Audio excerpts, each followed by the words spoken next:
My name is Emma Cole. I am 32 years old. For a long time, I believed my life was stable. I believed love meant safety. I believed trust was enough. I was wrong about all of it. I was married to Lucas Reed for 7 years. He was quiet and controlled. He was not romantic, but he was steady. My days were simple. I woke up early, made breakfast, and left for work. In the evening, Lucas and I ate dinner together. My best friend was Nora Hayes. She was the opposite of me. Loud, emotional, always in trouble. I helped her many times, and she always promised she would never hurt me. I believed her without question. Nora was always calling me. She had problems with money, men, and work. I listened every time. I never complained. I thought that was what friendship meant. Then one night, she called me crying. Emma, I lost my job. My boyfriend kicked me out. I have nowhere to go. I felt my heart soften. Come stay with us, I said. Just for a while. When I told Lucas, he paused. For how long? He asked. Until she gets back on her feet, I said. He nodded. Okay. I thought that was kindness. I didn't know it was permission. At first, Nora acted grateful. She hugged me often. She cleaned the house. She cooked meals.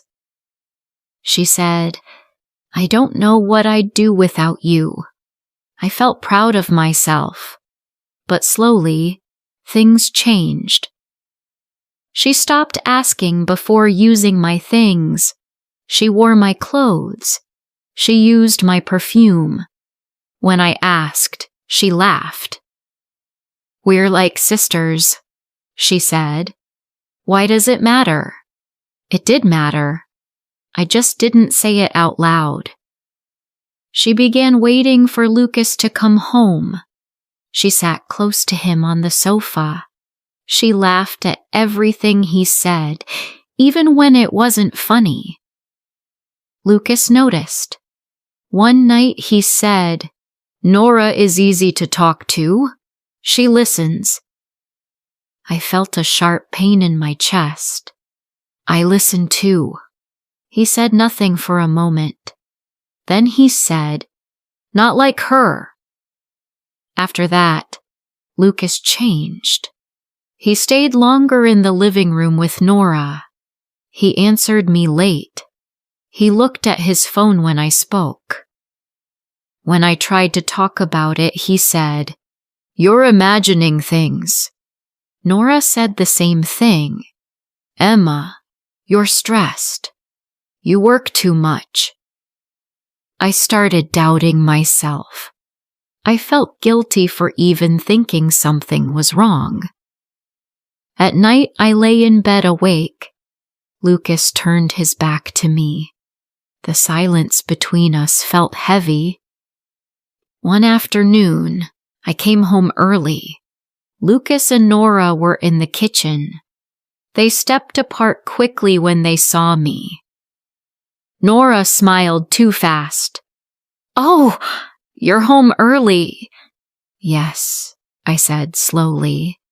Lucas avoided my eyes. That night, I asked him directly, Is something going on between you and Nora? He sighed. Why do you always think the worst? I felt small, ashamed. I apologized. That apology still hurts me to remember. A week later, I left work early because I had a bad headache. The house was quiet. Too quiet. The bedroom door was locked. I heard laughter. My heart dropped. My hands went cold. I unlocked the door. For a moment, time stopped.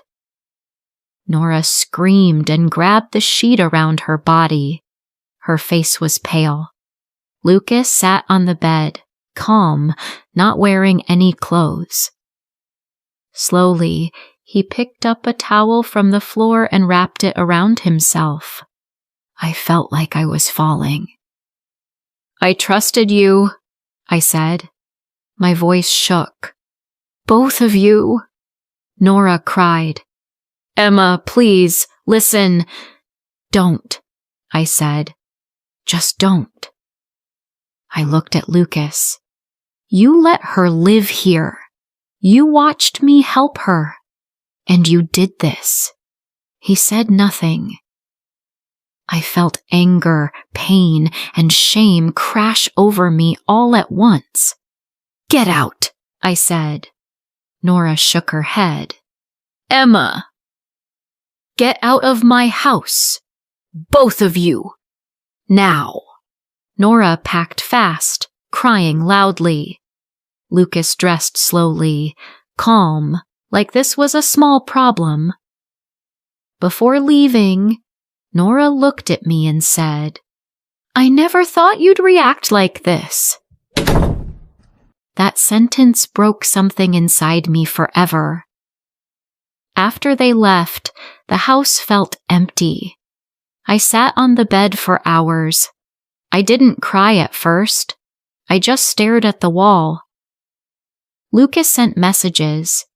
First apologies, then blame, then silence. Friends called. Some supported me. Some asked why I trusted Nora so much. That hurt more than they knew. For days, I stayed in the house alone. Every room reminded me of lies. One morning, I stood in front of the mirror. I didn't recognize myself. That day, I packed my bags. I left the house. I left the marriage. I left the friendship. I did not leave weak. I left awake. Now I understand something very clearly. Betrayal does not begin in a bedroom. It begins when we ignore our voice inside, when we choose peace over truth.